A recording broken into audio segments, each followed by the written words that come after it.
I'm Jeff Turner from the Cockney Rejects. I remember once in the 90s, which was really, and they can never get things right at West Ham, and I think it was on it might have been on the, it was on Sunday they used to show the game.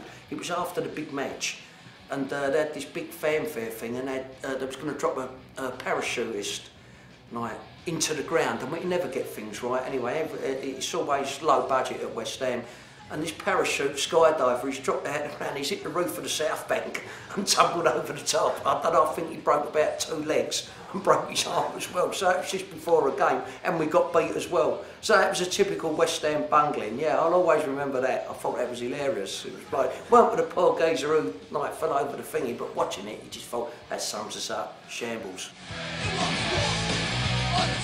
I would say the late 70s, early 80s to mid 80s was very bad. It was bad, but I think it might have been done more in a tongue-in-cheek kind of thing. I think it was just people who wanted to protect, like, you know, everybody, like, you know, oh, we're protecting our little patch, because I think then more football supporters actually come from near where the ground was, you know, or was situated, and now it's different. Everybody's moved out and they come from miles, and I just think it was a kind of a turf thing that was. And yeah, the football hooliganism, I mean, by the time it got to the mid-80s, by the time I was 17, 18, I was well out of all that. It was a thing that I did as a kid. I'm not proud of it, you know, but never nothing serious, you know. But then I think it started to get really serious, and that's when the times, I look back at it now and I think, what was all that about? But it was just a pattern, the way it went in the 70s and the 80s, like, and I think everybody was at it. Like. Yeah, it's quite accurate. Like, I think Nick Love, I mean, I think he's a bit of a boy himself, Nick, and I've met him, and he understands, and I think he got that spot on. It was really good. He should have made it about West Ham now, not Chelsea.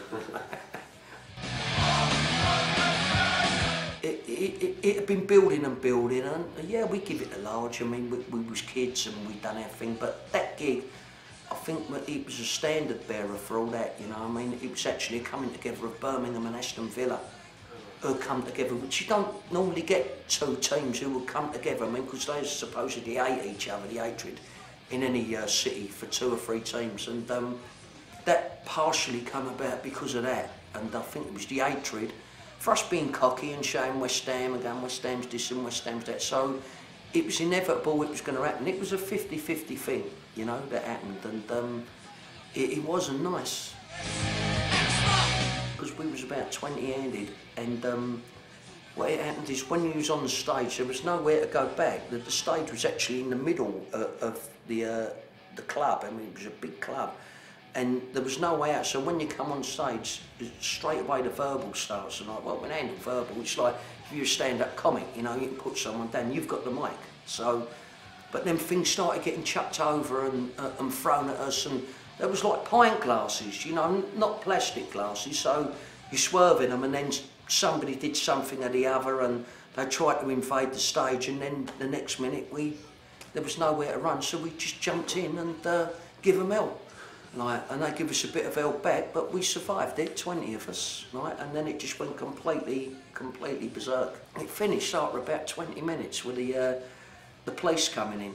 Like, that's how it finished, because we couldn't, like, you know, give no quarter, and we was moved to a little place at the side of the stage.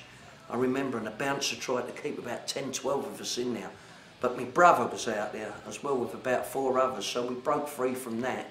And the melee just continued. It was backwards and forwards, and then all the stuff was coming over from the bar, you know what I mean? And that's why, you know, I've got a big slice along there. It was definitely down to football. It wasn't a Cockney Brummy thing. It was like a West Ham Birmingham thing, and it must have gone on for 15, 20 minutes, but there was a lot of people badly hurt. Yeah, it stood me in good stead, but it also helped out that we had about 19 geezers with us, like, who was proper handy, you know, yeah. So that helped as well.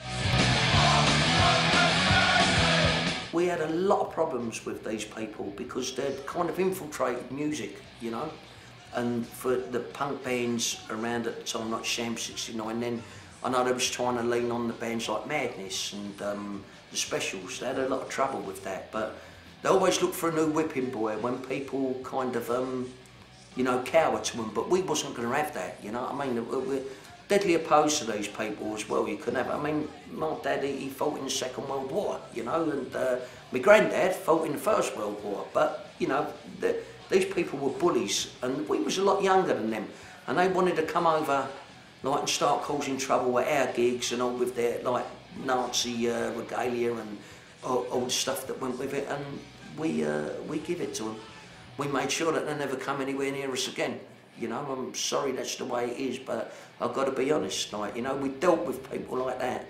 No, we never had security in mind us. We was just ourselves. We wasn't this, we wasn't that. We was just our own little set too. Went to West Ham, and those people had to be punished, you know. I mean, we had people around us, you know, it was a good mate of mine, like Cass Pennant, you know, and we just couldn't have them people. But they was easily dealt with in the end.